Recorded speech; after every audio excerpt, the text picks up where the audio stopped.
की गणना, ग्रहों की दशा आदि में सहायक क्या बनता है? निर्जीव परमाणु और जीव स्वयं क्या है? ऐसे कई प्रश्न हैं जिनके समाधान की लालसा तत्व रसिकों को जरूर होती है। 20वें बोल में ये सभी प्रश्न समाहित होते हैं, जिनके प्रशिक्षण के लिए मेरा करबद्ध विनम्र निवेदन समनी श्री जयंत प्रज्ञा जी से। वंदामि नमः।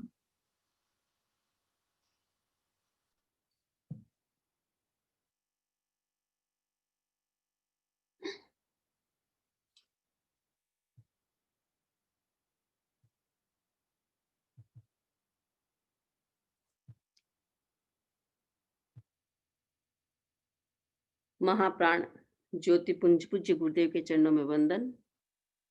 उपस्थित भाइयों और बहनों, 25 बोल की चर्चा के दौरान आज हम करेंगे 20वां बोल। 6 द्रव्य। द्रव्य 6 है। हमारे जैन दर्शन में, या यूं कहें आत्म विकास के लिए और ज्ञान के लिए, सम्यक ज्ञान के लिए 2 आधारभूत द्रव्य है, 9 तत्व और 6 द्रव्य। आत्मा को जानना है, आत्मा का विकास करना है, जीव को विस्तार से जानना है तो 9 तत्व की आवश्यकता होती है। और जगत को जानना है, इस ब्रह्मांड को जानना है, ब्रह्मांड कैसे बना, इसमें कौन से इंग्रेडिएंट है, उनको जानना है तो 6 द्रव्य की आवश्यकता होती है। तो हमें देखना है कि द्रव्य है क्या, किसे कहते हैं, तो द्रव्य का लक्षण क्या है। तो बताया गया है गुण पर्यायाश्रयो द्रव्यम।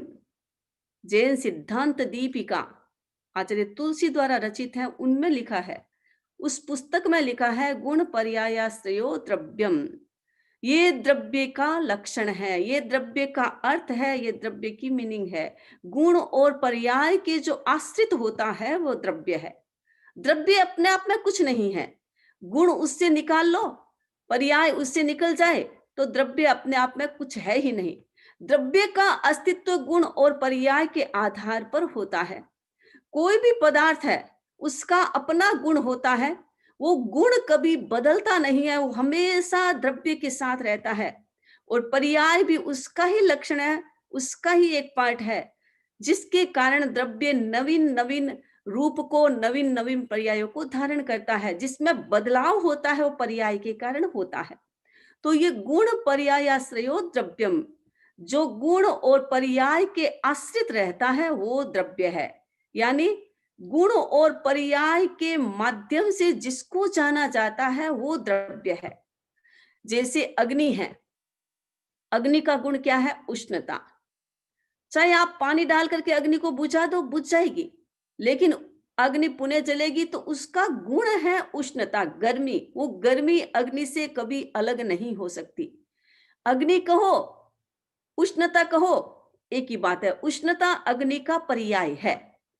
अग्नि उष्णता के बिना, गर्मी के बिना नहीं रह सकती, क्योंकि उष्णता उस अग्नि का गुण है। और पर्याय, अग्नि है, अग्नि के अलग अलग रूप है। अंगारे है, वो अग्नि का पर्याय है।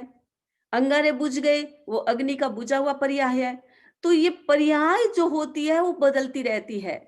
आज एक लकड़ी है, लकड़ी जल रही है, उसके टुकड़े कर दिए, लकड़ी को मंद कर दिया, ज्यादा कर दिया, बुझा दिया, ये उसकी पर्याय हैं।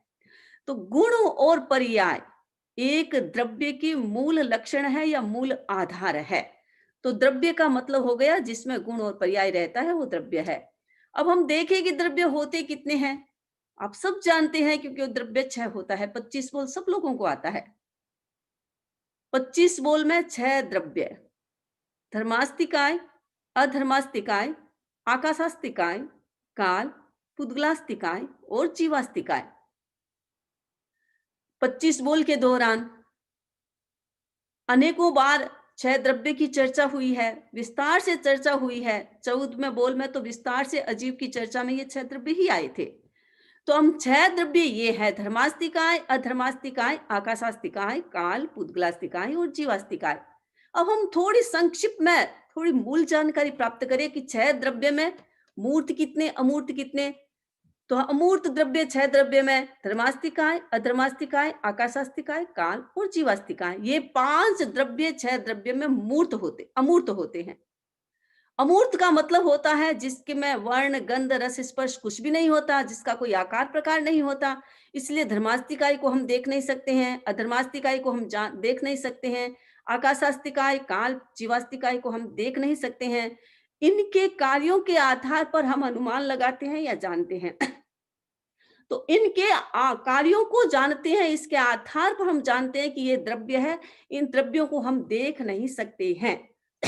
केवली इन द्रव्यों को देख सकते हैं क्योंकि केवलियों में वो ताकत होता है, मूर्त अमूर्त सभी द्रव्यों को देख सकते हैं। तो ये 6 द्रव्य है, उनमें 5 द्रव्य अमूर्त है और 5 द्रव्य है वो अजीव है।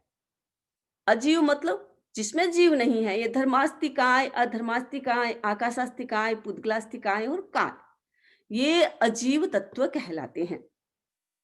6 द्रव्य में 5 तो अमूर्त है और 5 ही अजीव है।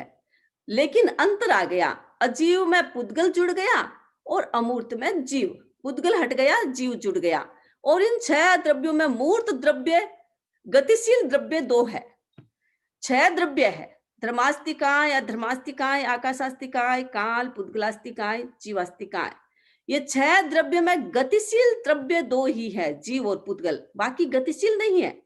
जीव और पुद्गल गतिशील है, इनके आधार पर बाकी सारे द्रव्यों की गति का अनुमान लगाया जा सकता है, उनको जाना जा सकता है। तो ये 6 द्रव्य में 2 द्रव्य है वो गतिशील कहलाते हैं। अब हम एक एक द्रव्य का अनुचिंतन करेंगे, उसके बारे में समझेंगे। धर्मास्तिकाय, धर्मास्तिकाय का मतलब होता है जो गति में सहयोग देता है। किसकी गति? गति तो जीव और पुद्गल 2 में ही है। तो जीव और पुद्गलों को गति में सहयोग देता है, वो धर्मास्तिकाय कहलाता है। अब धर्मास्तिकाय क्या है? द्रव्य से एक द्रव्य है। पूरा धर्मास्तिकाय एक है, उसके टुकड़े नहीं है। उसके स्कंद देश प्रदेश हम करते हैं, लेकिन उसके कोई टुकड़े नहीं है। धर्मास्तिकाय का पूरा धर्मास्तिकाय एक ही होता है। जैसे मकान होता है, मकान में अलग अलग कमरे होते हैं, किचन होती हैं, सारे कुछ होते हैं, लेकिन छत तो एक ही होती है। तो जैसे छत एक होती है, उसी प्रकार धर्मास्तिकाय पूरे लोक में व्याप्त है, पूरे लोक में एक ही है। तो द्रव्य से एक, क्षेत्र से पूरे लोक में व्याप्त है। काल से अनादि अनंत, अनादि काल से धर्मास्तिकाय है और अनंत काल तक रहेगा, उसका कभी अंत नहीं होगा। इस ब्रह्मांड का, इस यूनिवर्स का, इस लोक का कभी अंत नहीं होने वाला है, तो धर्मास्तिकाय का भी कभी अंत नहीं होगा। इसीलिए काल से धर्मास्तिकाय अनादि अनंत है और भाव से अरूपी है। अमूर्त कहो, अरूपी कहो, जिसमें रूप नहीं है, जिसमें आकार प्रकार नहीं है, जिसमें कोई वर्ण गंध रस नहीं है, इसीलिए वो अरूपी कहलाता है। तो अरूपी या मूर्त भाव से अरूपी है और गुण से जीव और पुद्गल को गति में सहयोग देता है। हम जैसे चलते हैं, हम कोई भी क्रिया करते हैं, मान लीजिए आंखों की पलक भी आप झपकाते हैं, बोलते हैं, हिलते हैं, डुलते हैं, चलते हैं, फिरते हैं, कुछ भी स्पंदन करते हैं, कोई प्रकार का प्रकंपन होता है, जो पर्याय बदलती है, वो सारा धर्मास्तिकाय के आधार पर होता है। अगर धर्मास्तिकाय नहीं है तो कुछ भी नहीं होगा, कुछ भी पर्याय नहीं बदलेगी, जीव जैसा है वैसा ही रहेगा, जहां जो खड़ा है। जैसे स्टेच्यू है ना, हजारों वर्षों से स्टेच्यू को वहां खड़ा कर दिया तो वहीं रहेगी, वो हटेगी नहीं। उसी प्रकार धर्मास्तिकाय के अभाव में ये सारी चीजें हो जाती। धर्मास्तिकाय और धर्मास्तिकाय का आधार क्या है? उसका आधार एक तो जीव का और अजीव को गति और स्थिति में सहयोग देना, और दूसरा धर्मास्तिकाय का आधार है लोक। ये लोक हमने कैसे जाना? 14 रज्जु का लोक है, इतना बड़ा है, उसका आकार प्रकार ऐसा है, ये कैसे जाना हमने? ये धर्मास्तिकाय या धर्मास्तिकाय के आधार पर। धर्मास्तिकाय और अधर्मास्तिकाय नहीं है तो हम लोक को भी नहीं जान सकते, उसके शेप को भी नहीं जान सकते, उसके आकार प्रकार को नहीं जान सकते। इसीलिए धर्मास्तिकाय का आकार भी ये लोक का आकार बन गया।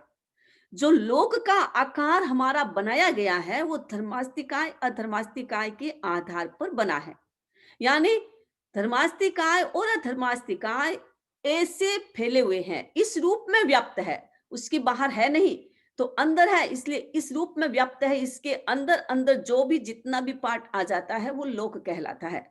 तो धर्मास्तिकाय अधर्मास्तिकाय का आधार भी एक तो ये लोक है, लोक का स्वरूप, और दूसरा गति और स्थिति है। जीव और पुद्गल को गति और स्थिति में सहयोग देना, ये धर्मास्तिकाय अधर्मास्तिकाय का काम होता है। अब व्यक्ति तो चलता स्वयं है, अपनी इच्छा से सारी काम करता है, आंखें पलक झपकाता है तो इच्छा से झपकाता है, सब कुछ इच्छा से होता है, तो धर्मास्तिकाय का क्या हेल्प है? तब बताया गया जैसे मछली होती है, पानी में चलती है, तैरती है। पानी नहीं है तो मछली तैरेगी नहीं। तैरना तो मछली को आता है, तैरना व्यक्ति का अपना स्वभाव होता है। जैसे कोई भी व्यक्ति स्विमिंग करता है, तैरता है पानी में, नदियों में, समुद्र में तैरता है, तो पानी के आधार पर तैरना तो व्यक्ति को, जीव को स्वयं को आता है, लेकिन पानी है इसीलिए वो स्विमिंग करता है। पानी नहीं है तो स्विमिंग नहीं होगा। इसीलिए पानी हेल्पर है, निमित्त कारण है, उपादान कारण नहीं है। निमित्त का अपना बहुत बड़ा महत्व होता है, उपादान कारण तो जीव स्वयं है। लेकिन ये पानी धर्मास्तिकाय अधर्मास्तिकाय जीव और पुद्गल के निमित्त कारण है, निमित्त सहयोगी है। और धर्मास्तिकाय या धर्मास्तिकाय नहीं है, धर्मास्तिकाय नहीं है तो व्यक्ति गति नहीं कर सकता, इसलिए धर्मास्तिकाय गति में निमित्त कारण बनता है। अब दूसरा है अधर्मास्तिकाय। अधर्मास्तिकाय क्या है? धर्मास्तिकाय है जैसे यह धर्मास्तिकाय, दोनों ट्विंस है, एक साथ में रहते हैं। धर्मास्तिकाय है तो अधर्मास्तिकाय, अधर्मास्तिकाय है तो धर्मास्तिकाय। तो अधर्मास्तिकाय जो जीव और पुद्गल स्थिर होना चाहते हैं, उनको स्थिरता में सहयोग देता है। हमारे भीतर में जितना भी प्रकंपन स्पंदन है, कर्मों का स्पंदन है, चाहे किसी चीज का स्पंदन है, वो धर्मास्तिकाय से होता है। और जितनी ज्यादा स्थिरता होती है, हम मान लीजिए 5 मिनट बैठे हैं, आंखें मूंद करके बैठे हैं, अंदर तो स्पंदन चल रहा है, लेकिन बाहर से शरीर को एकदम बिना मूवमेंट एकदम स्थिर करके बैठे हैं, तो उसमें किसका हेल्प है? उस धर्मास्तिकाय का नहीं, अधर्मास्तिकाय का। जितनी स्थिरता है व्यक्ति के भीतर में, जितनी स्थिरता है, हमारे केवली सिद्ध स्थिरता में बैठे हैं अधर्मास्तिकाय के हेल्प से। अधर्मास्तिकाय का सहयोग नहीं है तो व्यक्ति धर्मास्तिकाय के कारण उड़ता ही रहेगा, गतिशील ही रहेगा, कहीं स्थिर होगा ही नहीं। तो अधर्मास्तिकाय जीव और पुद्गल को स्थिर करता है। उसका भी यही लक्षण है, द्रव्य से एक है, क्षेत्र से लोकव्यापी है, काल से अनादि अनंत है, भाव से अरूपी है, गुण में सहयोग देना, स्थिरता में सहयोग देना, जो स्थिर होना चाहता है उसको सहयोग देना। और अधर्मास्तिकाय का आकार भी धर्मास्तिकाय की तरह इस लोक के आकार के प्रकार आकार की तरह होता है। यानी लोक का जो आकार बना है वो धर्मास्तिकाय अधर्मास्तिकाय के आधार पर बना है। जितने क्षेत्र में, जितने आकाश प्रदेश में धर्मास्तिकाय अधर्मास्तिकाय व्याप्त है, उसको ही हम लोक कहते हैं। तो अधर्मास्तिकाय धर्मास्तिकाय हो गया। अब धर्मास्तिकाय अधर्मास्तिकाय कैसे हैं? निमित्त कारण। कैसे निमित्त कारण है? जैसे ट्रेन चलती है, पटरी के बिना ट्रेन नहीं चलेगी, पटरी पर ट्रेन खड़ी रहेगी और पटरी पर ही ट्रेन गतिशील रहेगी। तो जैसे ट्रेन चलती है वैसे गतिशील है धर्मास्तिकाय, और जैसे ट्रेन स्थिर हो जाती है वैसे अधर्मास्तिकाय व्यक्ति को, जीव को स्थिर करता है। तो ये दोनों निमित्त कारण है, धर्मास्तिकाय और अधर्मास्तिकाय। जीव तो धर्मास्तिकाय अधर्मास्तिकाय के हेल्प से सहयोग से अपना एक्शन करता है, अपनी स्थिरता करता है, लेकिन धर्मास्तिकाय अधर्मास्तिकाय सहयोग देता है। धर्मास्तिकाय अधर्मास्तिकाय समझ लो पटरी है, पटरी का अपना क्या महत्व? वो तो बेचारी खड़ी है, लेकिन उस पर चलेगा तो पटरी उसको चलने में हेल्प करेगी। उस पर खड़ी रहेगी ट्रेन तो पटरी उसको खड़ी रहने में हेल्प करेगी। बस वही धर्मास्तिकाय अधर्मास्तिकाय है। अगला तत्व है हमारा आकाशास्तिकाय। आकाशास्तिकाय लोक और अलोक दोनों में फैला हुआ है, दोनों में व्याप्त है। इसका अस्तित्व तो बड़ा विशाल है, ये अनादि अनंत है काल से, लेकिन क्षेत्र से लोक अलोक दोनों में व्याप्त है। लोक में तो है ही, क्योंकि धर्मास्तिकाय अधर्मास्तिकाय का जो शेप बना है, जो आधार बना है, उसमें भी आकाशास्तिकाय है और उसके बाहर भी आकाशास्तिकाय है। धर्मास्तिक अधर्मास्तिकाय के बाहर भी आकाश है।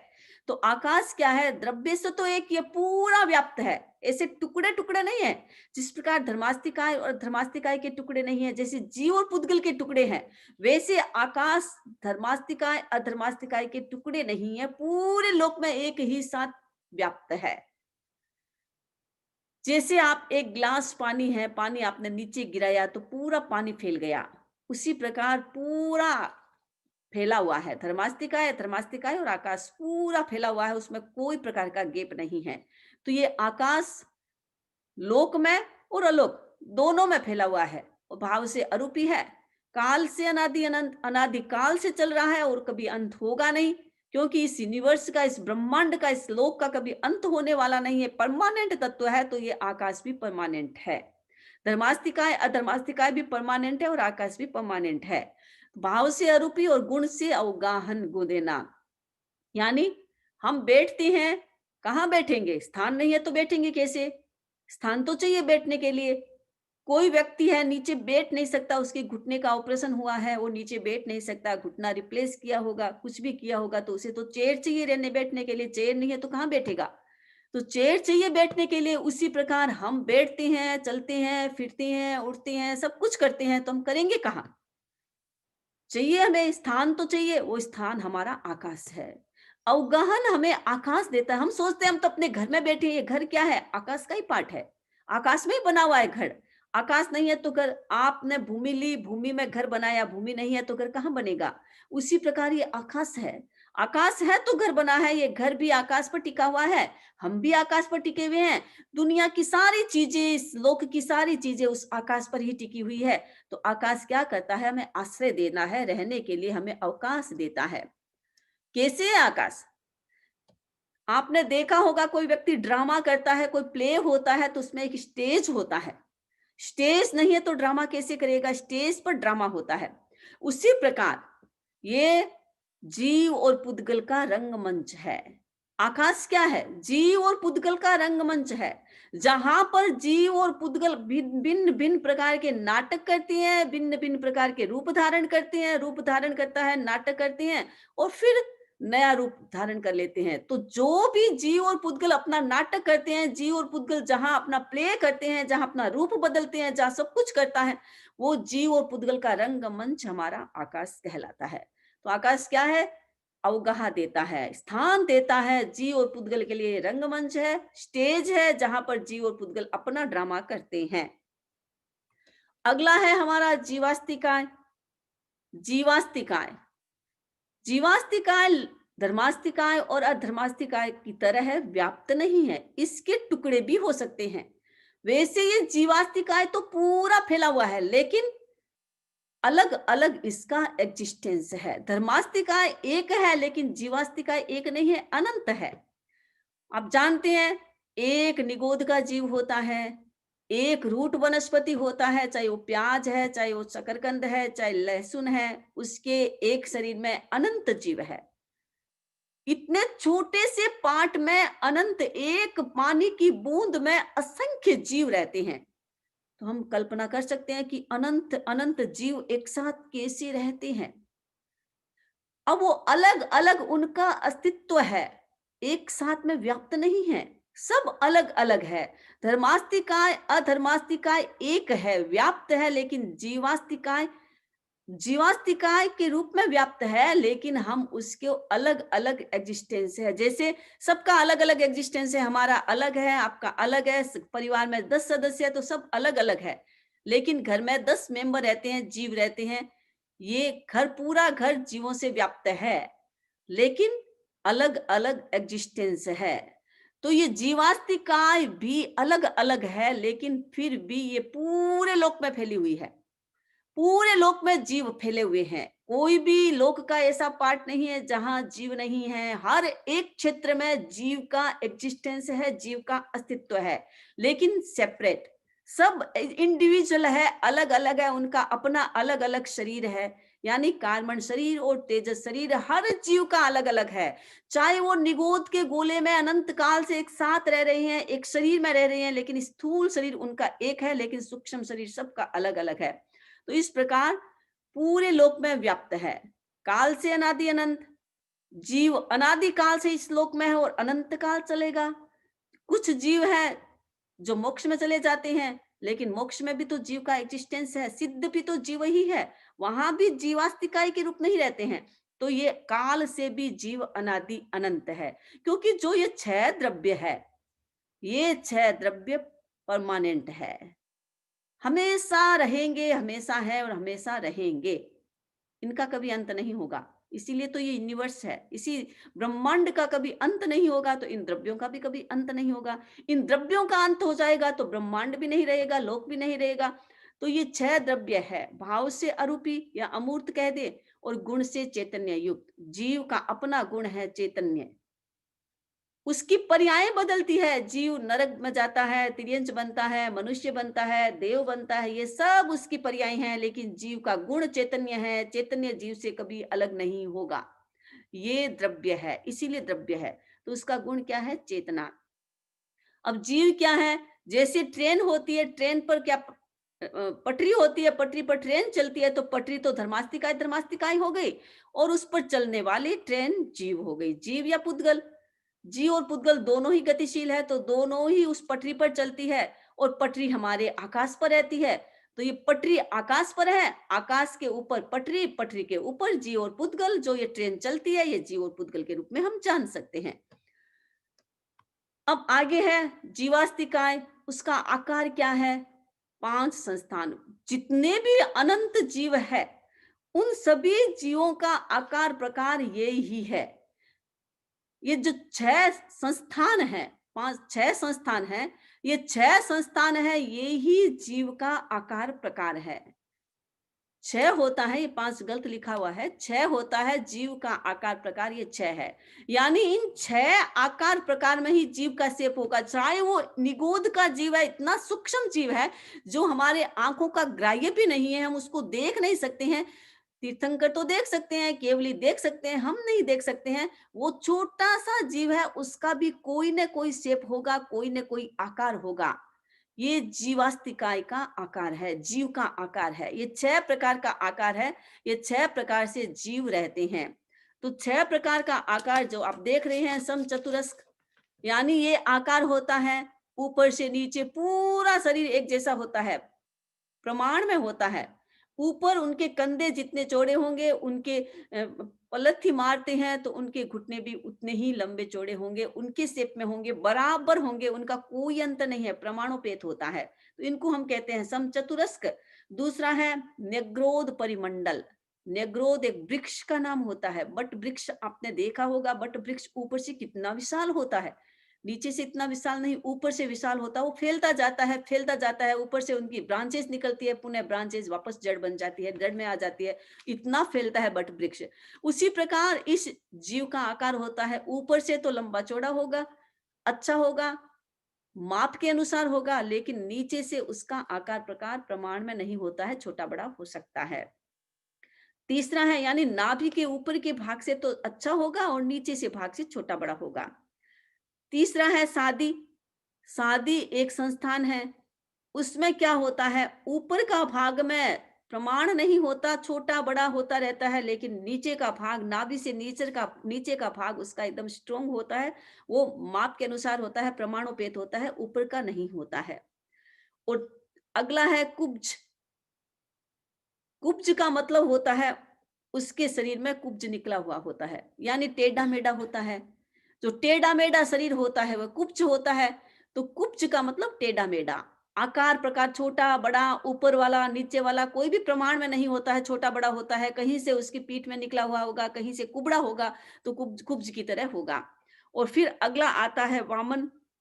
वामन मतलब छोटा शरीर, उसके हाथ पांव सब छोटे होते हैं, आकार प्रकार सब छोटा होता है, वो वामन होता है। हुंडक। हुंडक शरीर के सभी अवयव टेढ़े मेढ़े एकदम कुब्ज में तो कूप निकली हुई होती है, बाहर से एक स्थान से एक से बाहर एक्स्ट्रा निकल जाता है, पार्ट निकल जाता है। आपने कभी कभी देखा होगा, कुछ लोग होते हैं जिनके पीठ पर एकदम ऐसा एक्स्ट्रा पार्ट निकलता है, बाहर निकल जाता है, तो वो कुब्ज होते हैं। और हुंडक संस्थान का मतलब होता है टेढ़ा मेढ़ा, लंबा चौड़ा पतला टेढ़ा मेढ़ा, कहीं से सिकुड़ा हुआ, कहीं से पतला, कहीं से मोटा, ऐसे जो होता है वह हुंडक संस्थान होता है। तो इसके ये तो इसमें मनुष्य के आकार में बता दिया है, लेकिन हुंडक संस्थान का मतलब यही होता है कि अनेक प्रकार के ये आकार प्रकार होते हैं। तो ये सब प्रकार यानी जितने भी जीव होते हैं, वो 6 ही इन प्रकारों में आएंगे, उनका आकार प्रकार ऐसा ही होगा, क्योंकि जीव तो पुद्गलों से युक्त है, सिद्धों का तो आकार प्रकार होगा नहीं, क्योंकि वो तो चैतन्य से युक्त है, अमूर्त द्रव्य है, अमूर्त द्रव्य का कोई आकार प्रकार होता नहीं है। आकार प्रकार को तो जीव का होता है, जो संसारित जीव होता है उनका आकार होता है, क्योंकि वो पुद्गलों से युक्त होता है। तो ये आकार प्रकार पुद्गल का ही मानो, लेकिन वो जीव के आधार पर बनता है, जीव के अपने कर्मों के आधार पर आकार प्रकार बनता है। तो ये 6 ही संस्थान जीव के होते हैं, जीव का आकार होता है। अब हम देखेंगे पुद्गलास्तिकाय। पुद्गलास्तिकाय 6 द्रव्यों में ये एक द्रव्य है जो मूर्त है, और दुनिया में जितना कुछ भी हमको दिखाई देता है, ये एक पुद्गल ही दिखाई देता है। कोई द्रव्य नहीं दिखाई देगा आपको।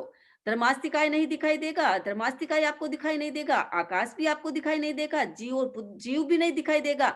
ये पुद्गल ही दिखाई देते हैं। जितने भी दुनिया में चीजें हैं, वो सारे पुद्गल है। चाहे जीव ने उसको एक्सेप्ट करके छोड़ दिया है, चाहे जीव ने अभी उसको एक्सेप्ट किया है। तो जीव, जितने भी हम जीव हैं, हमारा जो शरीर है वो भी पुद्गल है, हमारे शरीर में जो कुछ भी है वो भी पुद्गल है। तो जितने भी द्रव्य है जो दिखाई देता है दुनिया में, केवल मात्र एक पुद्गल ही दिखाई देता है, क्योंकि उसमें वर्ण गंध रस स्पर्श है। तो पुद्गल क्या है? द्रव्य से तो अनंत है, इसीलिए परमानेंट है। क्षेत्र से लोक प्रमाण है, लोक में फैला हुआ है, लोक के बाहर है नहीं, क्योंकि लोक बाहर धर्मास्तिकाय धर्मास्तिकाय है नहीं, और धर्मास्तिकाय अधर्मास्तिकाय के बिना पुद्गल टिक नहीं सकता, रह नहीं सकता, इसीलिए लोक के अंदर इसका अस्तित्व है। और ये भी जीव की तरह बिखरा हुआ है, ऐसा नहीं है धर्मास्तिकाय अधर्मास्तिकाय तक की तरह व्याप्त नहीं है, लेकिन टुकड़े टुकड़े में है।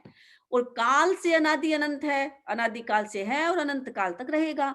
भाव से रूपी है, वर्ण गंध रस स्पर्श इसमें होती है, इसलिए ये रूपी, इसका आकार प्रकार होता है, इसमें गंध होती है, इसमें स्पर्श होता है, इसमें रस होता है। इस कारण से दुनिया में जितने भी चीजें हैं वो सारा पुद्गल है। जितना भी रस है, जितना भी अच्छा चीज है, चाहे बुरी चीज है, चाहे गंध है, अच्छी गंध है, बुरी गंध है, जो कुछ भी है वो पुद्गल ही है। तो पुद्गल का ही दुनिया ये पुद्गल की है। और फिर है गुण, उसका मिलना और बिछुड़ना। मिलते हैं फिर बिखर जाते हैं, मिलते हैं, दो स्कंद मिले, एक परमाणु है, सूक्ष्म जीव पुद्गल का सबसे छोटा पार्ट परमाणु है। एक परमाणु है, उसके साथ दो तीन मिल गए परमाणु, स्कंद बन गया, फिर बिछुड़ गए, मिल गए फिर बिछुड़ गए, मिल गए फिर बिछुड़ गए। ये इनका काम होता है, इनका गुण होता है। अब हम पुद्गल को समझेंगे और अधिक। पुद्गल का संस्थान क्या है? ये 5 प्रकार का संस्थान है। जैसे जीवों का 6 प्रकार का आकार प्रकार बनता है, 4 गति के जीव 6 प्रकार के आकार प्रकार में रहते हैं, वैसे दुनिया के जितने भी पुद्गल हैं, उन पुद्गलों का ये 5 ही प्रकार होता है। आकार 5 ही होता है। एक तो वृत्त होता है, लड्डू की तरह गोल होता है। एक परिमंडल होता है, चूड़ी की तरह होता है, बहनें अपने हाथों में चूड़ियां पहनती है, कंगन पहनती है, कंगन की तरह इसका आकार प्रकार होता है पुद्गल का। एक त्रिकोण होता है, जैसे सिंगोड़ा होता है, सिंगोड़े की तरह इसका आकार प्रकार त्रिकोण होता है। एक चतुष्कोण होता है, चतुष्कोण में चतुष्कोण, पंचकोण, षटकोण, 10 कोण, 20 कोण, 25 कोण, 1000 कोण, सब कोण इसी में आ जाता है।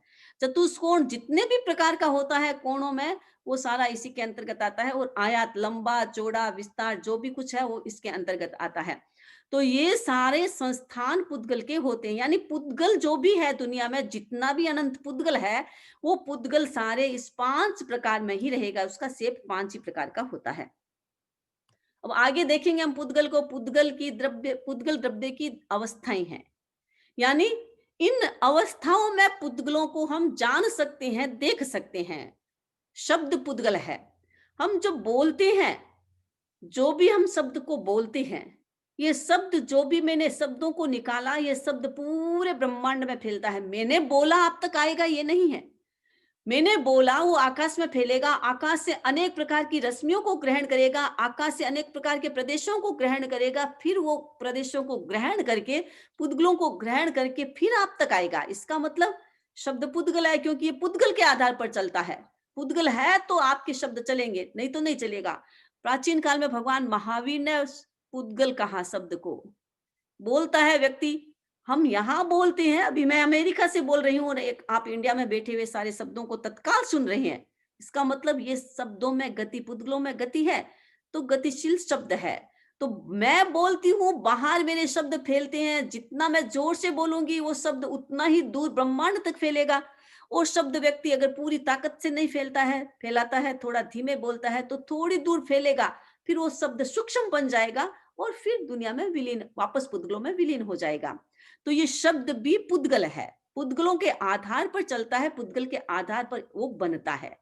इसीलिए तीर्थंकर जो भी सोचते हैं, मान लीजिए सर्वार्थ सिद्ध विमान के किसी देवता को कोई भी प्रश्न पूछना होता है, तीर्थंकरों को, केवली को, तो जो प्रश्न पूछते हैं तीर्थंकर उनके उत्तर देते हैं, वो उत्तर जो शब्द होते हैं वो शब्द आकार प्रकार में आ जाते हैं। अगर शब्द पुद्गल नहीं होते तो उनका आकार प्रकार बनता नहीं, आकार प्रकार बनता है, इसका मतलब शब्द पुद्गल है। और भगवान महावीर ने तो कितने वर्षों, आज ये सारा सिस्टम है, व्हाट्सएप का, फोन का सिस्टम है, सारा इतना कुछ विस्तार का सिस्टम है, जिससे इतने शब्द है वो बहुत जल्दी पहुंच जाते हैं। लेकिन प्राचीन काल में इतने घंटे बजते थे, वासुदेव का घंटा बजता था और अनंत अनंत असंख्य योजन तक घंटे की आवाज जाती थी। कैसे जाती थी? शब्द के माध्यम से। वो शब्द है, इसीलिए आवाज फैलती थी। तो भगवान ने, तीर्थंकरों ने शब्द को पुद्गल बता दिया, क्योंकि पुद्गल फैलता है, किसी के आधार पर फैलता है, आकार प्रकार में रहता है, तो आकार प्रकार में रहता है, इसलिए शब्द पुद्गल है। बंध, जितने भी बंध होते हैं, एक परमाणु, दो परमाणु मिल गए, ये बंध है, तीन परमाणु मिल गए, ये बंध है, आत्मा के साथ कर्म जुड़ गए, ये बंध है। जितने भी पुद्गल है एक दूसरे के साथ जुड़ते हैं, टूटते हैं, मिटते हैं, टूटते हैं, क्योंकि ये पुद्गल का लक्षण है। तो ये संयोग होना, फिर विभाग में बदल जाना, ये बंध कहलाता है। सूक्ष्मता, जितने भी सूक्ष्म पदार्थ है, कर्म शरीर इतना सूक्ष्म है, इतना सूक्ष्म है, वो सूक्ष्म भी पुद्गल ही है। और स्थूलता, जितनी भी स्थूलता है, जैसे अचित्त महास्कंद है, तीर्थंकरों ने पुद्गलों को बाहर छोड़ा, बाहर पुद्गल एक आकार में बन जाता है, पूरे लोक में फैल जाता है, वो अचित्त महास्कंद, वो स्थूल है, तो वो स्थूल भी पुद्गल के अंतर्गत आता है। छाया, जो हमारी छाया पड़ती है, हम चलते हैं फिरते हैं तो हमारी छाया पड़ती है, हम बैठते हैं तो हमारी छाया पड़ती है, लाइट प्रकाश होता है तो छाया होती है, सूर्य होता है तो छाया पड़ती है। तो ये छाया क्या है? हमारा अपना प्रतिबिंब, हमारा अपना रिफ्लेक्शन, क्योंकि जीव का रिफ्लेक्शन तो होगा नहीं। हमारा शरीर भी पुद्गल है, तो पुद्गल एक नया प्रतिबिंब बना देता है, एक नया, क्योंकि जहां प्रकाश है वहां अंधकार होता है, जहां जीव होता है, जहां पुद्गल है, वहां उसका प्रतिबिंब भी पड़ता है, तो वो छाया उसका ही अपना प्रतिबिंब है। और ये पुद्गल है, उस पुद्गलों का बुझा हुआ रूप कह दो या अंधकारमय रूप है, वो छाया कहलाती है। आतप, छाया प्रकाशवान भी होती है, जहां कहीं भी कभी कभी छाया प्रकाशवान भी बन जाती है, कभी कभी छाया अंधकार में बन जाती है, क्योंकि प्रकाश और अंधकार दोनों ही पुद्गल के ही रूप है। आतप, आतप का मतलब होता है ताप, उद्योत का मतलब होता है प्रकाश। जितनी भी उष्णता है, गर्मी है, जितनी भी वो गर्मी आतप से रिलेटेड है। सूर्य तपता है, भयंकर तपता है, तो उष्णता पैदा होती है, गर्मी पैदा होती है, वो आतप है।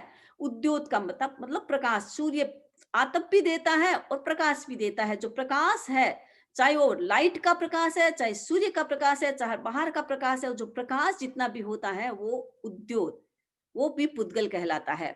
और अंधकार, प्रकाश का अपोजिट अंधकार, ये भी पुद्गल की ही अवस्था है। तो ये सारे पुद्गल के अंतर्गत ही आते हैं। पुद्गल के 20 भेद है, स्पर्श, रस, गंध और वर्ण। मूल तो ये 5 है, पांचों के अलग अलग कर दो, स्पर्श को 8, रस के 5, गंध के 2, वर्ण के 5, ये सारे मिलते हैं तो 20 भेद बन जाते हैं। ये 20 भेद पुद्गल के होते हैं। स्पर्श, रस, गंध, वर्ण, ये सारे पुद्गल के भेद है। स्पर्श का मतलब स्पर्श करना, रस का मतलब टेस्ट लेना, गंध का मतलब सूंघना, वर्ण का मतलब कलर, ये सारे पुद्गल के ही भेद कहलाते हैं। अब जो 8 वर्गणाएं हैं, वर्गणा का मतलब पुद्गलों का समूह। अब जो भी पुद्गलों का समूह है, एक जैसा काम करने वाले पुद्गल एक साथ इकट्ठे हो जाते हैं, उन्हें हम वर्गणा कहते हैं। तो ये 8 वर्गणा है पुद्गल की, पूरे लोक में फैली हुई है। हमें अपना शरीर बनाना है, ये औदारिक शरीर बनता है, ये भी पुद्गल है। वैक्रिय शरीर बनाना है तो वैक्रिय पुद्गल, वैक्रिय एक जैसा काम करने वाला, जो अनेक प्रकार के रूप बना सकते हैं, अनेक प्रकार की भाषा बोल सकते हैं, अनेक प्रकार की क्रिया कर सकते हैं, ये सारा वैक्रिय शरीर का काम है। अनेक प्रकार के चमत्कार दिखा सकते हैं, ये व्यक्ति शरीर का काम है। तो इस प्रकार के जो पुद्गल होते हैं, जो व्यक्ति शरीर को बनाने में सक्षम होते हैं, वो सारे पुद्गल व्यक्रिय वर्गणा कहलाती है। तेजस वर्गणा, जो तेजस शरीर को बनाने में सक्षम है, जो प्रकाश को देने में सक्षम है, वो तेजस वर्गणा कहलाती है। हमारा तेजस शरीर बनता है, वो भी वर्गणा से बनता है, और बाहर जितना भी तेजस होता है, प्रकाश होता है, वो भी तेजस से बनता है। तो वो वर्गणाएं जो भी है, वो तेजस की वर्गणा है। एक छोटा सा चमकने वाला जीव होता है, वो चमकने वाला जीव भी अपने शरीर को बनाता है, तो तेजस शरीर से ही वर्गणा को ग्रहण करता है। तो सारी वर्गणाएं, जितनी भी तेजस प्रकाश आदि होता है, वो तेजस वर्गणाएं से ही ग्रहण करता है। तो ये वर्गणा पुद्गल है। कार्बन वर्गणा, हम जो कर्म कर्म करते हैं, कर्म बाहर से पुद्गलों को ग्रहण करते हैं, आत्मा के चिपकाते हैं, वो कर्म हमें दंड देता है, उन कर्मों को हम भोगते हैं, वो कर्म वर्गणा के पुद्गल है। तो बाहर ये कर्म वर्गणा फैली हुई है, उसको हम अपने राग द्वेष के माध्यम से, अपनी क्रिया के माध्यम से हम उसको पुद्गलों को खींचते हैं और आत्मा के चिपका देते हैं।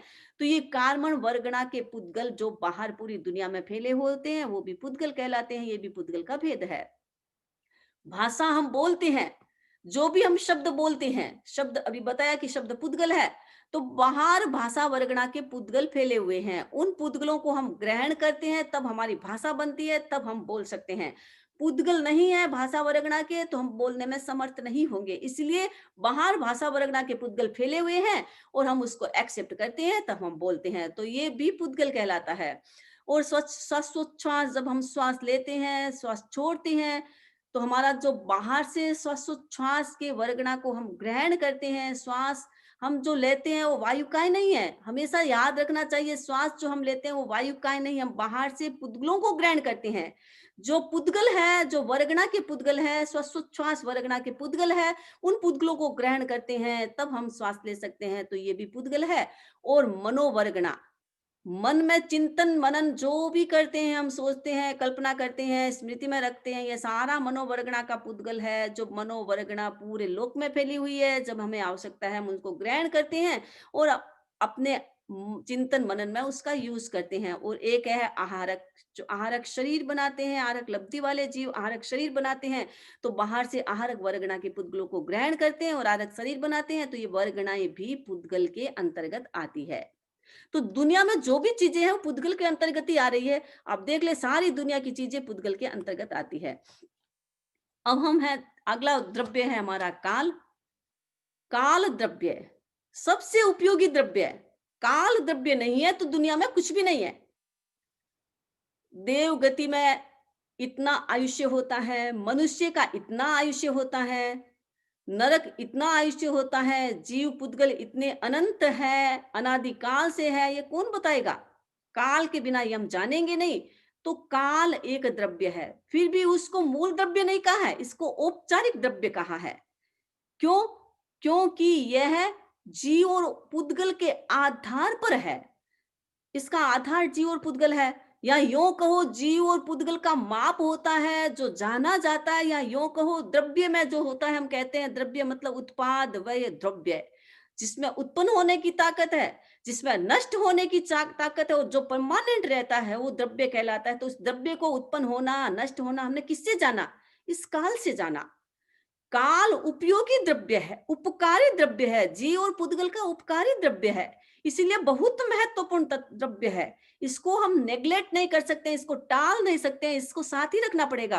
काल नहीं है तो ये अनादि अनंत सादि अनंत 33 सागरोपम 70 कोड़ाकोड़ सागरोपम, इतना आयुष्य, मोहने कर्म की इतनी स्थिति, इतना काल हम कैसे जानेंगे? इस काल के आधार पर जानते हैं। तो काल क्या है? द्रव्य से अनंत है, क्षेत्र से अढ़ाई द्वीप में है। अब प्रश्न हो सकता है कि काल अढ़ाई द्वीप में ही है, बाहर की वस्तुओं को हम कैसे जानेंगे? तो हम उस काल के अढ़ाई द्वीप में जो काल है, अढ़ाई द्वीप मतलब जम्बू द्वीप, धातकी खंड और पुष्कर, ये अढ़ाई द्वीप है। इसमें जो काल होता है ये सूर्य और चंद्रमा के आधार पर चलता है। तो उसके आधार पर हमने बाहर के वस्तुओं का माप किया है। बाहर की वस्तुओं के पास माप करने की कोई तराजू नहीं है। ये तराजू केवल अढ़ाई द्वीप में है और ये तराजू हमारा काल है। काल के आधार पर हमने सबको मापा है। हमारे तीर्थंकरों ने इस काल के आधार पर हर जीव और पुद्गल का कालमान बता दिया, उनका टाइम पीरियड बता दिया, हर एक कर्म का टाइम पीरियड बता दिया। ये इसके आधार पर बताया है, अढ़ाई द्वीप के काल के आधार पर बताया है। तो काल की और चर्चा हम आगे करेंगे। आज मैं अपनी बात को यहीं संपन्न करती हूँ। काल की चर्चा आगे और करनी है तो इस बात को यहीं संपन्न करती हूँ। अब आपको कोई भी क्वेश्चन है तो आप पूछ सकते हैं। बहुत बहुत कृतज्ञता बंदा हमें आपके प्रति। सचमुच तत्व ज्ञान अधूरा है अगर द्रव्यों को हम नहीं समझ पाए तो, क्योंकि ब्रह्मांड में रहते तो ब्रह्मांड को समझना भी जरूरी है। आज की जिज्ञासाएं मैं लूं उससे पहले सभी से निवेदन है कि आप सभी जो हम क्लास में सीखते हैं मेन तत्व ज्ञान से संबंधित ही अपनी जिज्ञासाएं रखें, ताकि इस जो बंदामी हमारे लिए इतना श्रम करा रहे हैं उसकी सही उपयोगिता हो सके। तो प्लीज तत्व ज्ञान से संबंधित प्रश्न ही रखिएगा। ओमिका जैन, उनके बाद संपत जी सुराना। ओमिका, संपत जी सुराना, उनके बाद भूपेंद्र भैया। आपने खुद को म्यूट कर लिया। संपत जी सुराना, हाँ, आप बार बार खुद को म्यूट क्यों कर? आप पूछ सकते हैं प्रश्न। वो आप म्यूट मत करिए खुद को। हेलो मथे मंदामी, और हम मंदामी नम स्वामी। मेरा पूछने का मतलब है ये द्रव्य जो होते हैं उसको किसको क्या चीज के लिए बोला जाता है? आपने 6 द्रव्य बताए ना अभी, 20वां बोल। हाँ, हाँ, ये क्या चीज के क्या हिसाब से किसे माना जाता है? ये पूरे लोक में है। द्रव्य को नहीं जानोगे तो आप अपना अस्तित्व भी नहीं जानोगे, क्योंकि द्रव्यों में जीव भी है, आप भी द्रव्य ही है। एक आपका शरीर है, आपकी आत्मा है, आप जो काम कर रहे हैं, जिन वस्तुओं का यूज करें वो सारा द्रव्य है। आप जहां रह रहे हैं, चल फिर रहे हैं, वो द्रव्य ही है। तो अगर द्रव्यों को नहीं जानेंगे तो अपने अस्तित्व को भी नहीं जान पाएंगे। इसीलिए द्रव्य को जानना, और ये लोक में जितनी भी क्रियाएं हम करते हैं वो द्रव्य के आधार पर करते हैं, तो इसलिए द्रव्य को जानना जरूरी होता है। भूपेंद्र डागलिया, उनके बाद मंजुला जी सिंघवी।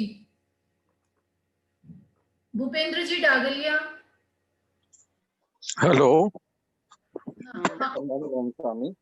हाँ, मुझे ये पूछना था कि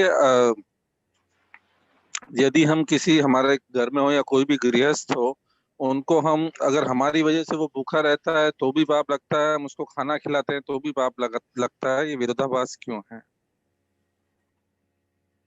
वो भूखा रहता है तो हमको पाप लगेगा, ऐसी बात नहीं है। हमारे मन खाना खिलाएंगे तो हमारे मन में राग द्वेष, क्योंकि कर्म बंधन होता है राग द्वेष से।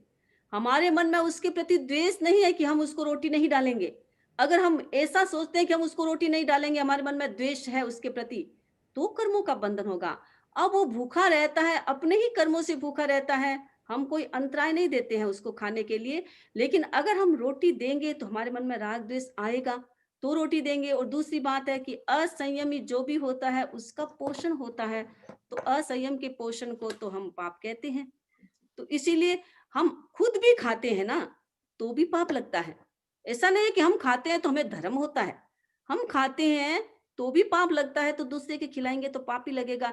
क्योंकि जहां भी राग द्वेष आता है, आप स्वयं सोचो, जहां भी राग द्वेष आता है, मेरे मन में वो व्यक्ति भूखा है, अरे बेचारा भूखा है, मेरे मन में राग भाव आया, तभी तो उसके प्रति संवेदना पैदा हुई, तो मैंने सोचा अरे इसको भी खाना दे दूं, नहीं तो क्यों। हाँ, वो खाता है, पाप कब लगेगा हमको कि हम वो भूखा है। अब वो भूखा है तो हमें कोई पाप नहीं लगेगा, क्योंकि हम उसकी रोटी को छीनते हैं, उसे खाने नहीं देते हैं, उसे अंतराय देते हैं, तो हमें पाप लगेगा। हम उसे अंतराय नहीं देते हैं, उसके पास रोटी है तो खाओ आराम से, लेकिन मेरे मन में वो भूखा है और मेरे मन में राग भाव है कि इसको मैं खिला दूं, रोटी दे दूं, तो पाप लगेगा। तो पाप लगता है राग द्वेष के माध्यम से।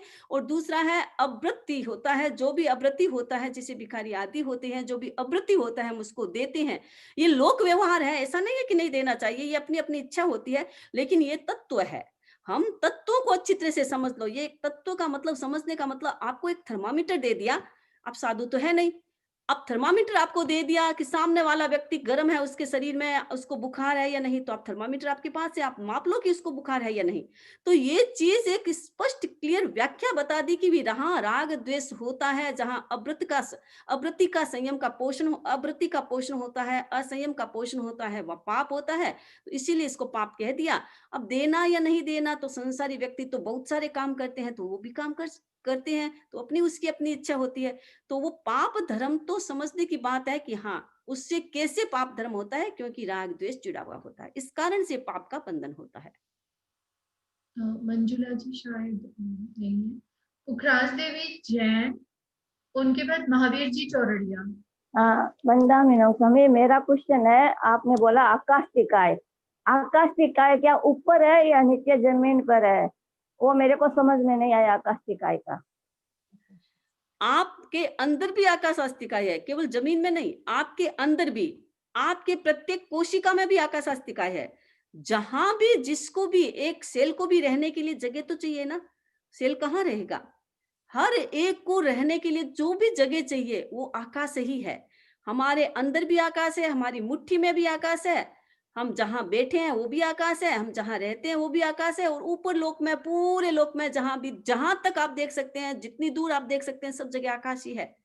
तो सारी वस्तुएं दुनिया की आकाश पर ही टिकी है, आकाश के अंदर है। चाहे वृक्ष खड़ा है वो आकाश में है, चाहे सोफा है आपका आकाश में है, चाहे आपका घर है वो आकाश में है, चाहे आपके घर की चेयर है वो आकाश में, चाहे आपका किचन है वो आकाश में, चाहे आपका बेड है वो आकाश में, सब आकाश में है, और आप भी आकाश में है। और आपके अंदर भी आकाश है, केवल बाहर नहीं है, हमारे अंदर भी आकाश है, क्योंकि हर एक कोशिका टिकी हुई है, हर एक सिस्टम बॉडी का टिका हुआ है, आकाश पर टिका हुआ है। आकाश के बिना कहाँ रहेगा? तो वो सारा आकाश ही है। एक चैट में प्रश्न आया बंदामी, आहारक शरीर वाले क्या कोई भी साधु होते हैं, और क्या आज भी कोई आहारक शरीर वाले हैं? आहारक शरीर वाले, स्पष्ट जो आहारक लब्धि जिनको प्राप्त होती है वो ही साधु होते हैं। वो साधु छठे गुणस्थान में होता है, सातवें में नहीं आएगा। आहारक लब्धि फोड़ेगा तो सातवें गुणस्थान में नहीं आएगा, छठे गुणस्थान का साधु ही होगा। साधु के बिना आहारक लब्धि प्राप्त नहीं हो सकती। और दूसरी बात है कि औरत नहीं हो सकती है, पुरुष को ही आहारक लब्धि प्राप्त हो सकती है। तो अभी हमारे इस जम्बू द्वीप में जो भरतक क्षेत्र है या एर भरत है, हमारी तरह ही दूसरा एक और क्षेत्र है जम्बू द्वीप का, उसमें आहारक लब्धि वाले मुनि नहीं है। क्योंकि जम्बू स्वामी जब मोक्ष में गए थे, जम्बू स्वामी हमारे इस पंचम आर्य से ही मोक्ष में गए थे। आपको ये भी ध्यान होगा, क्योंकि वो चौथे आर्य में पैदा हुए थे, लेकिन हमारे पांचवें आर्य से ही मोक्ष में गए थे। जब जम्बू स्वामी मोक्ष में गए थे, उसके बाद 10 बातों का लोप हो गया था, खत्म हो गई थी, उसमें एक आहारक लब्धि भी समाप्त हो गई थी। इस कारण से अभी हमारे यहाँ भरतक क्षेत्र में आहारक लब्धि वाले कोई जीव नहीं है। हाँ, हो सकता है महाविद्य में हो, क्योंकि वहां तो चौथा आरा चलता है, वहां हो सकता है, लेकिन भरत क्षेत्र में, हम जहां रहते हैं उस क्षेत्र में, और हमारे जैसा एक और जम्बूद्वीप में जो क्षेत्र है एर भरत, धर्म के 2 ही क्षेत्र, 3 क्षेत्र, एक महाविद्य, ये 2 धर्म के क्षेत्र हैं, वहां पर आहारक लब्धि वाले कोई मुनि नहीं हो सकते। महावीर जी चौरड़िया, उनके बाद सुनीता जी नाहटा। वंदामी स्वामी, और हम ये वायरस जो होते हैं ये पुद्गल होते हैं या जीव होते हैं? हाँ, दोनों चीज है। वायरस जीव भी हो सकते हैं, वायरस पुद्गल भी हो सकते हैं। पुद्गल जो होते हैं, जो फैलने वाले हैं, बहुत बार ऐसे पुद्गलों का वर्णन आता है कि वो जीव की तरह बड़ी तीव्र गति से फैलते हैं। तो ऐसे क्योंकि गति तो पुद्गल में भी होती है और गति जीव में भी होते हैं, और जीव के सहयोग से ये वायरस होते हैं जो पुद्गल से युक्त है। वायरस जीव होते हैं वो तो ऐसे अपने आप फैलते हैं, लेकिन जो वायरस पुद्गल से रिलेटेड वायरस होते हैं वो जीव के संपर्क से बहुत ज्यादा स्प्रेड होते हैं। जैसे ये कोरोना के लिए कहते हैं, कोई कहते हैं जीव है, कोई कहते हैं पुद्गल है। तो ये फैलते कैसे हैं? अब पुद्गल है तो जीव का, जैसे ही उन्हें जीव का योग मिलेगा, क्योंकि हम तो जीव है, हमारा शरीर है वो पुद्गल है, लेकिन जीव से युक्त है। जीव के साथ जैसे ही उसका संपर्क हुआ वो मल्टीपल होने लग जाएगा। ये पुद्गल मल्टीपल फैलते रहता है। तो ये पुद्गल जो होते हैं वो भी जीव की तरह बहुत गति वर्गणा, मतलब उनकी बहुत तीव्र गति से वो फैलते हैं, मल्टीपल एक साथ फैल सकते हैं।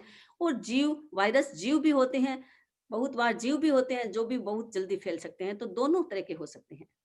सुनीता जी नाहटा, उनके बाद ललित जी कोठारी। वंदामी नमन स्वामी। हाँ, मैंने बोर्ड में एक प्रश्न पढ़ा था, षट द्रव्य में एक कितने अनेक कितने, इसका क्या मतलब है? एक तो आपने देखा ना, धर्मास्तिकाय, अधर्मास्तिकाय, आकाशास्तिकाय एक है, जीवास्तिकाय और पुद्गलास्तिकाय और काल को भी हम अनेक है। तो ये 3 अनेक हो गए, ये 3 एक हो गए। तो ये एक और अनेक का यही रूप है। एक मैं उत्तर में दे देती हूँ। कल जिन बहन ने, किसी ने प्रश्न पूछा था अकर्म भूमि कर्म भूमि, उन्होंने पूछा था अकर्म भूमि के लिए, लेकिन मैंने ऐसे सुना नहीं। फिर मैंने चैट में पढ़ा था अकर्म भूमि लिखा हुआ था कि अकर्म भूमि से सिद्ध कैसे होते हैं। जहां धर्म नहीं होता, 56 अंतर्द्वीप में धर्म नहीं होता, तो वहां से सिद्ध कैसे होते हैं।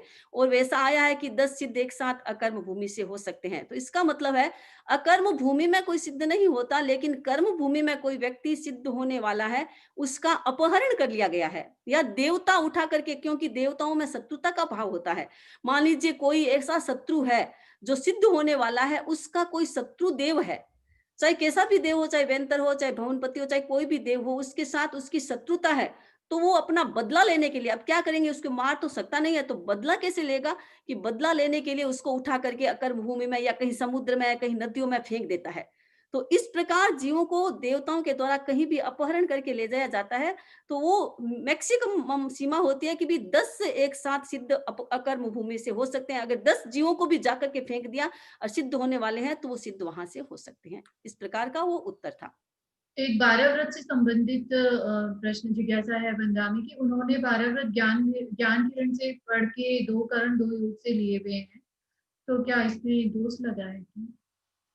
वो ऐसा है कि अब दोष तो, पालन तो जो लिया है वो पालन तो करना पड़ेगा, जैसे लिया वो पालन करना चाहिए, तो दोष नहीं लगेगा। तोड़ते हैं तो दोष लगेगा।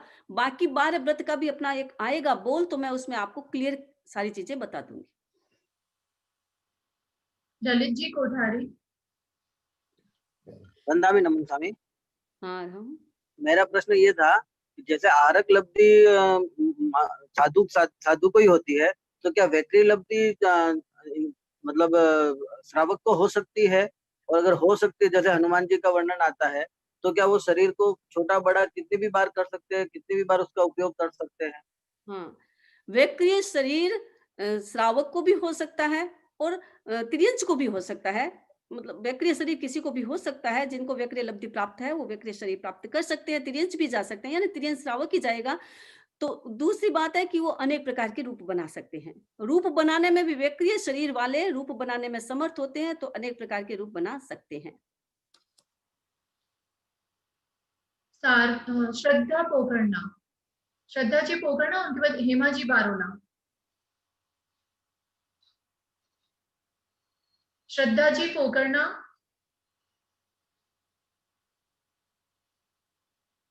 हेमा जी बारोला, उनके बाद मनीषा जी नाटा।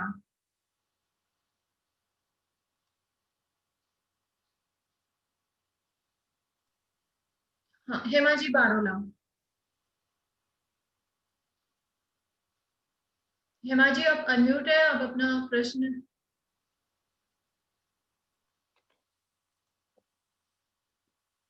मनीषा जी नाटा, उनके बाद कुसुम जी।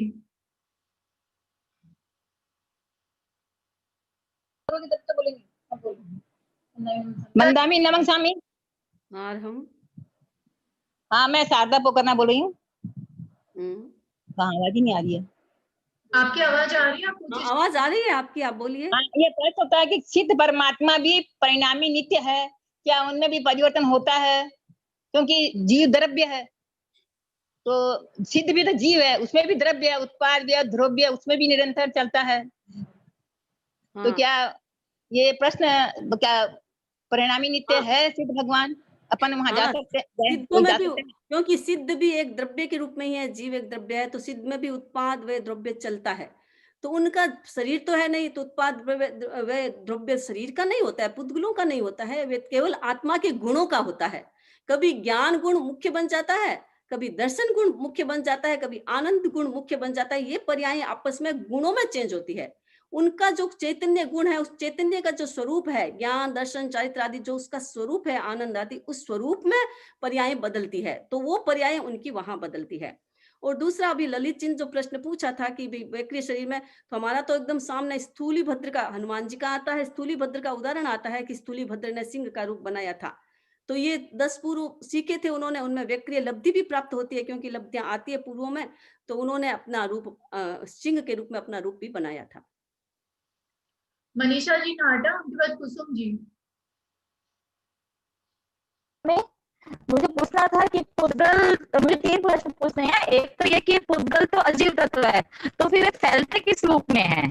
और दूसरा प्रश्न ये है कि अगले जन्म में हमें तेरापन मिलेगा कि नहीं मिलेगा, इसका हम लोग क्या उपाय करें? क्योंकि अब तो ये 25 बोल सुनने के बाद तो डर लगता है कि कहीं गलत जगह नहीं चले जाए। और तीसरा प्रश्न वंदामी जटिल है, क्या करूँ? मना किया था आज कविता जी ने, लेकिन मेरी जो भांजी है वो मतलब बहुत ज्यादा ही बीमार है, उससे उसके आंतों में अल्सर हो गई थी। तो गुरुदेव जब सिलीगुड़ी पधारे थे तो वो बहुत दिन वेंटिलेटर पे रही। गुरुदेव की मंगलिक से, उनकी कृपा से वो बाहर तो आ गई थी, पर उसका इलाज जो है वो सही नहीं बैठ रहा था। फिर बैंगलोर लेके जाया गया, तो अभी तो थोड़ा ठीक है, लेकिन प्रॉब्लम ये है कि जब उसके परीक्षा आती है उसके वो बीमार पड़ जाती है। और उसके जैसे दोनों पैरों के बीच, पैर में अंगूठी और अंगुली के बीच में कौन सा बना था और वो गांठ बन गया है वंदामी। हाँ, पहला आपका प्रश्न का मैं उत्तर दे देती हूँ, उसके बाद मैं बताऊंगी आपको। पहला तो है कि अजीव फैलते कैसे हैं। तो गति तो अजीव और पुद्गल दोनों में होती है। तो फैलते हैं इसलिए फैल जाते हैं क्योंकि वो गतिशील है, और जीव का संपर्क जैसे ही होगा वो पुद्गल फैलते रहेंगे। तो ये अपने आप, जैसे परमाणु है, 1 परमाणु, 2 परमाणु, 3 परमाणु अपने आप मिल जाते हैं और मिल करके वो बड़े हो जाते हैं, स्कंद हो जाते हैं, वैसे ही जीव के सहयोग से, और अपना स्वयं ही वो गतिशील है, धर्मास्तिकाय के सहयोग से वो फैलते रहते हैं। दूसरी बात है कि हम तेरापंथी वापस कैसे बने। तो आप कर्म ऐसा, हम ये सुनने का मतलब है कि डरना नहीं है हमें, लेकिन सावधान रहना है। हमारी अवेयरनेस रहनी चाहिए हर कार्य के लिए कि मैं गलत काम नहीं करूंगा, मैं दोष सेवन नहीं करूंगा, जिससे मेरी आत्मा पवित्र बनेगी, शुद्ध बनेगी। और मेरी आत्मा पवित्र और शुद्ध होती है तो मुझे अगले भव में भी ऐसा ही धर्म मिलेगा जो मैं चाहूंगी। क्योंकि हम तेरापंथी है तो तेरापंथी जाने, क्योंकि ऐसा होता है कि देव गति में जब जीव जाता है, मान लीजिए कोई सम्यक्त जीव होता है, कोई श्रावक होता है जो देव गति में, उसके आयुष्य का बंधन होता है, या साधु होता है उसके आयुष्य का बंधन उस समय होता है, तो देव गति में ही होगा। तो देव गति में जीव जाते हैं, वहां भी धर्म की व्यवस्थाएं हैं। मैंने व्यवसाय सभा बताई थी कि वहां पर जो भी इस प्रकार के होते हैं कि पुस्तकें धर्म की पढ़ते हैं, तो धर्म का कार्यक्रम भी होता है, वैसा नहीं है नहीं होता है वहां पर। हाँ, त्याग प्रत्याख्यान नहीं करते हैं, लेकिन प्रवचन सुन सकते हैं, प्रवचन दे सकते हैं, धर्म की पुस्तकें पढ़ सकते हैं।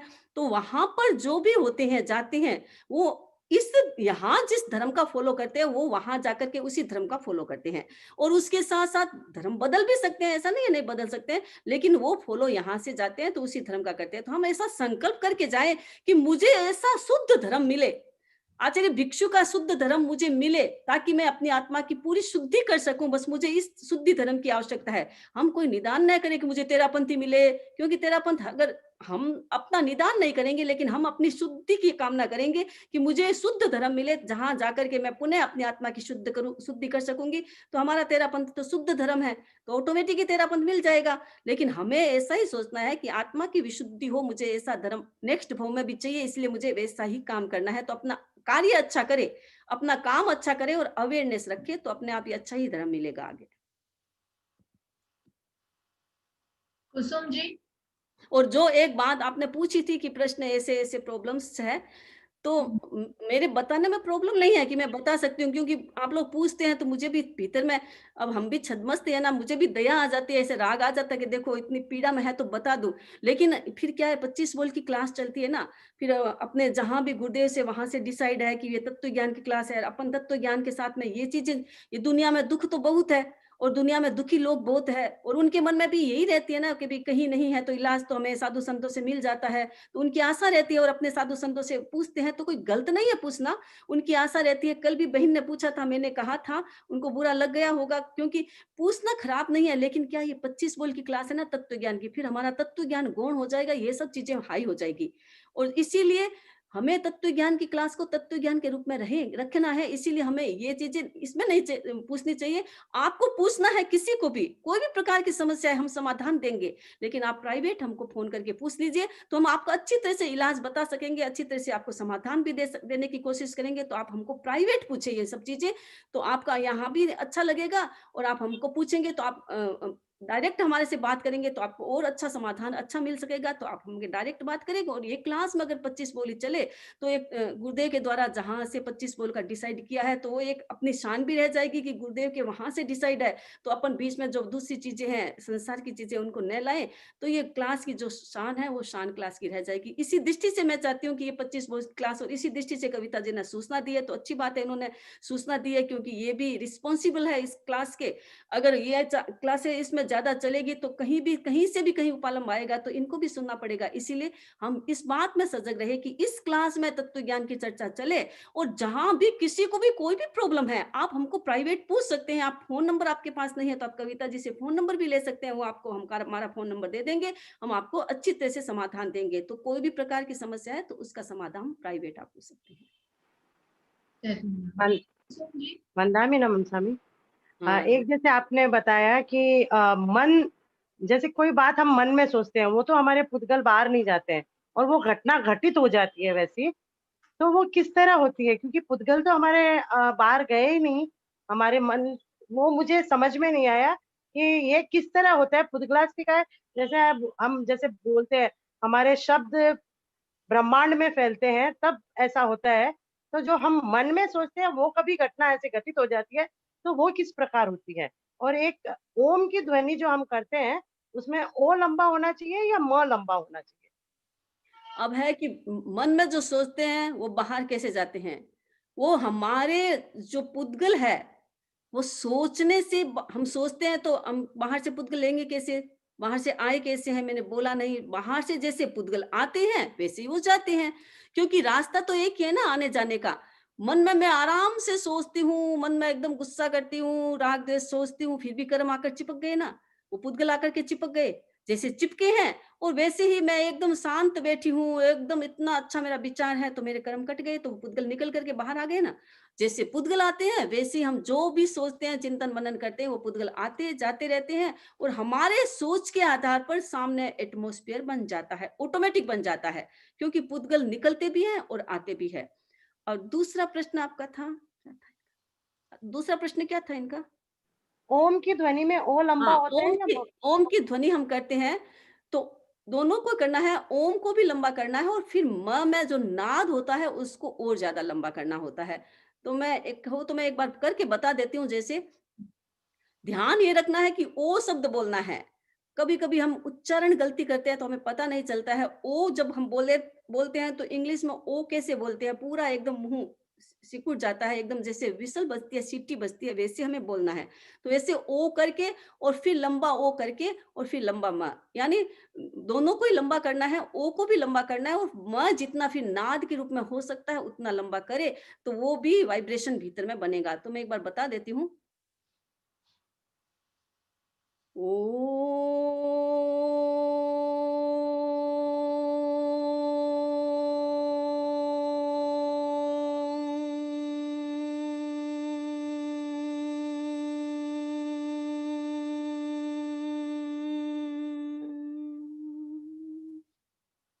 ऐसे आप उच्चारण करके और इस साउंड को करेंगे, तो म का लंबा करना है, वो भी लंबा करना है, ओ का भी लंबा करना है। एकदम ओ का छोटा नहीं करना है, लेकिन ओ से म का और लंबा करो, ताकि वो नाद भीतर में गूंजती रहे, तो उससे बहुत भीतर में केमिकल्स अच्छे बनते हैं। बहुत बहुत